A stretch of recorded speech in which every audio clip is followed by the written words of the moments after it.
कल्पना कीजिए, यदि भगवान स्वयं आपके द्वार पर आ जाएं, तो क्या आप उन्हें प्रतीक्षा करवाएंगे? विचित्र लगता है, लेकिन इस धरती पर एक ऐसा भक्त हुआ जिसने भगवान को रोका और भगवान रुक भी गए। यह कथा है पुंडलिक और विट्ठल की। बहुत समय पहले दंडकारण्य नामक वन में एक युवक रहता था, पुंडलिक। वह अपने माता पिता के साथ रहता था, परंतु वह एक आदर्श पुत्र नहीं था।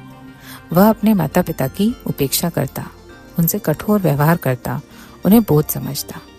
समय बीतता गया और उसका स्वभाव और कठोर होता गया। लेकिन प्रत्येक जीवन में एक ऐसा क्षण आता है जो सब कुछ बदल देता है। पुंडलिक के जीवन में भी वह क्षण आया। कुछ संतों के संपर्क में आकर उसके भीतर पश्चाताप जागा। उसे अनुभव हुआ, जिन माता पिता को वह कष्ट दे रहा था, वही उसके जीवन का सबसे बड़ा सत्य है। उस दिन के बाद पुंडलिक बदल गया, पूरी तरह बदल गया।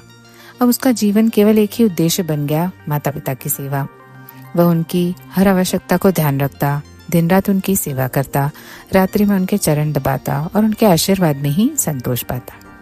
धीरे धीरे उसकी यही सेवा उसकी भक्ति बन गई। और फिर एक दिन ऐसा आया जिसने इस कथा को अमर बना दिया। स्वयं भगवान विष्णु श्री कृष्ण के रूप में पुंडलिक के घर आए। उस समय पुंडलिक अपने माता पिता के चरण दबा रहा था। तभी उसे आभास हुआ कि उसके द्वार पर कोई दिव्य उपस्थिति है। वह समझ गया कि स्वयं भगवान पधारे हैं। अब सोचिए, ऐसे क्षण में कोई भी क्या करेगा? सब कुछ छोड़कर दौड़ेगा, भगवान के चरणों में गिर पड़ेगा। लेकिन पुंडलिक ने कुछ भिन्न किया। उसने अपने कर्तव्य को नहीं छोड़ा। उसने धीरे से एक ईंट उठाई, उसे बाहर रखा और विनम्रता से कहा, प्रभु, मैं इस समय अपने माता पिता की सेवा में लगा हूँ।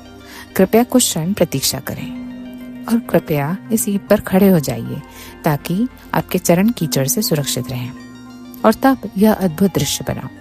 भगवान मुस्कुराए, न क्रोध न अहंकार, केवल शांत स्वीकृति। वे उसी ईंट पर खड़े हो गए, हाथ कमर पर, मुख पर दिव्य शांति और नेत्रों में अपने भक्त के प्रति स्नेह। समय बीतता रहा और भगवान बस खड़े रहे, प्रतीक्षा करते हुए। जब पुंडलिक ने अपनी सेवा पूर्ण की, वह बाहर आया और भगवान के चरणों में गिर पड़ा। प्रभु, मुझे क्षमा करें। भगवान बोले, पुंडलिक, तूने जो किया वही सच्ची भक्ति है। जो अपने माता पिता की सेवा करता है वही मेरा सच्चा भक्त है।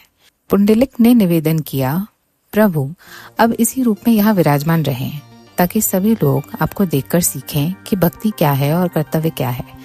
भगवान ने उसकी प्रार्थना स्वीकार कर ली और तभी से पंढरपुर में पांडुरंग उसी ईंट पर खड़े हैं। यह कथा हमें सिखाती है, भक्ति केवल मंदिरों में नहीं होती, भक्ति केवल मंत्रों में ही नहीं होती। भक्ति वहाँ होती है जहाँ निस्वार्थ सेवा होती है। और कभी कभी भगवान तक पहुँचने के लिए पहले अपने कर्तव्यों को निभाना पड़ता है।